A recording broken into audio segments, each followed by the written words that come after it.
Saya lihat memang yang ditampilkan ini adalah nuansa kebencian ini, nuansa ketidaksukaan. Ini yang ditampilkan. Setelah terbukti keluarga Mulyono memang benar-benar a hopeless family, Gibran bin Mulyono tidak bisa tidak, kondisio sine qua non, harus diseret ke meja hijau. Jadi sebenarnya sudah, kalau bahasanya MK Bang Ami, udah cetrawelo-welo ya. Ini siapa itu di balik akun Fufufapa. Jadi Gibran harus dibuka proses hukum dan dikenakan hukuman yang setimpal, termasuk korupsi dan gratifikasi yang telah dia peroleh selama jadi wali kota Solo. Percikan-percikan kebencian, ketidaksukaan dibungkus. Dan menurut saya ini sangat menyedihkan ya. Tidak pernah ada seorang presiden Republik Indonesia demikian direndahkan seperti Pak Jokowi. Nah, jika harus ada wakil presiden yang baru, MPR RI sudah tahu bagaimana caranya. Tinggal lihat Undang-Undang Dasar dan aturan main yang cukup jelas untuk melengsarkan si tengil Gibran bin Mulyono itu. Dan ini very easy job ya, sangat mudah, tidak sulit sama sekali ya.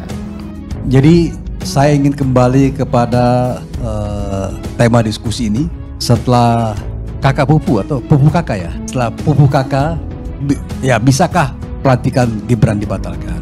Saya melihat persoalan pertama saja bukan persoalan hukum ya. Fufapa itu bukan persoalan hukum, itu persoalan sosial. Dan saya mengikuti betul ya dari beberapa WA grup yang saya ada di dalamnya.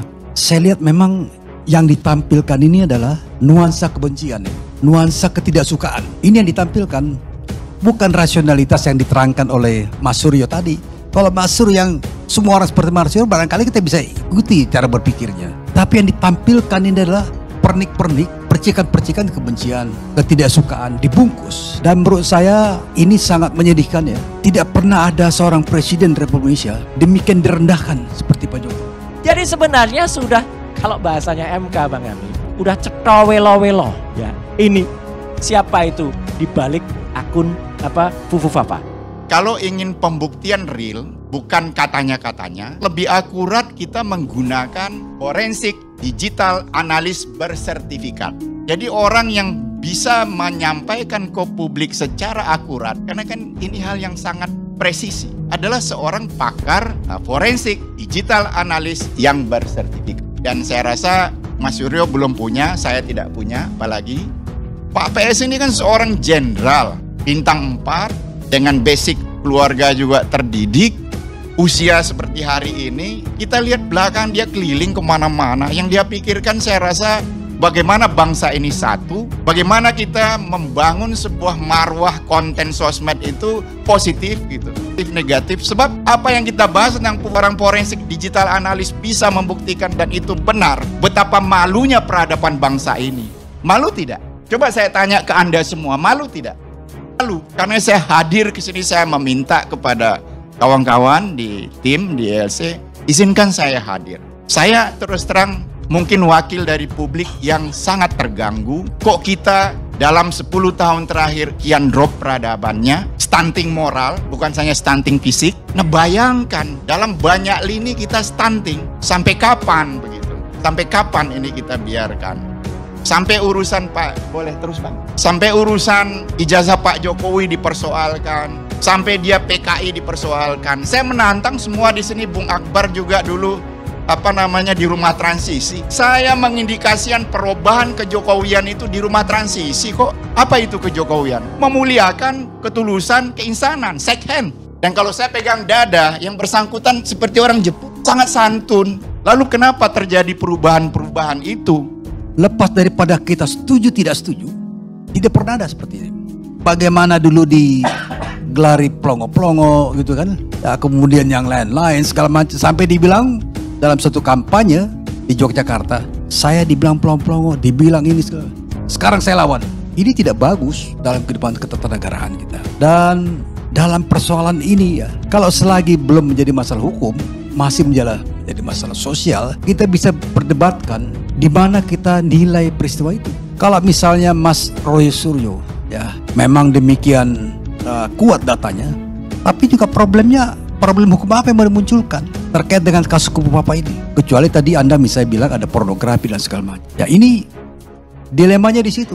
Kemudian kita ingin mengatakan karena ada kasus, ya ada persoalan PUFUKA ini, kemudian kita minta pelantikan Gibran dibatalkan. Ini adalah suatu krisis konstitusi. Orang yang belum dilantik sudah dibatalkan. Kemudian bagaimana mengisi jabatan wakil presiden terpilih itu? Ini kan suatu vakum namanya. Satu keadaan tidak ada aturannya. Dan memang situasi seperti itu.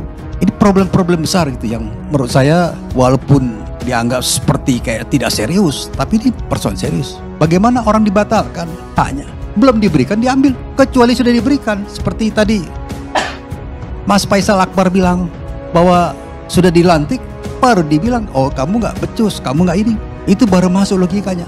Dan saya kira ke depan ini, saya kira beberapa kita ini setuju ya, sepakat bahwa pelantikan tetap harus jalan terus. Karena sudah ada penetapan legal, ya, walaupun ada dispute atau ada ketidaksetujuan terhadap penetapan yang melalui putusan Mahkamah Konstitusi, tapi ini sudah selesai, bro. Jadi kalau menurut saya seperti tadi yang dikatakan krisis kebudayaan, krisis macam-macam, mari kita tempatkan ya penghormatan kepada presiden itu sebaik mungkin. Kalau ada persoalan hukum kemudian kita bawa ke ranah hukum, nah, tidak dengan merendahkan, bawa ke hukum. Dan tradisi misalnya di Korea juga sudah bisa jadi contoh. Dan ini juga persoalan besar buat kita di dalam aturan konstitusi. Pemberhentian presiden itu, ya kan, sebatas pemberhentian hukum, bukan pemberhentian politik. Kalau seandainya seperti Mahkamah Konstitusi seperti di Korea Selatan atau di Thailand, begitu Perdana Menteri dianggap melanggar hukum, melanggar konstitusi, langsung diberhentikan. Kita tidak. Ya kan, pemberhentian presiden walaupun terbukti secara hukum terjadi pelanggaran, keputusan diambil keputusan politik, dilempar DPR. Ini problem konstitusi. Belum lagi misalnya tadi, misalnya mau dikatakanlah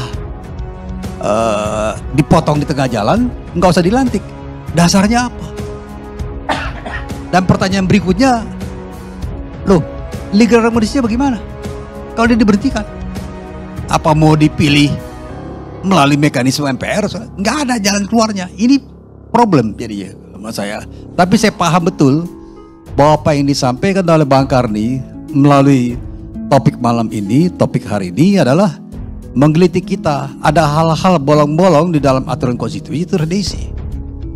Dan saya punya keyakinan ya, walaupun saya bukan pembela Pak Jokowi atau katakanlah bukan die hardnya ya, saya kira ke depan ini situasi pasti ada jalan keluarnya ya.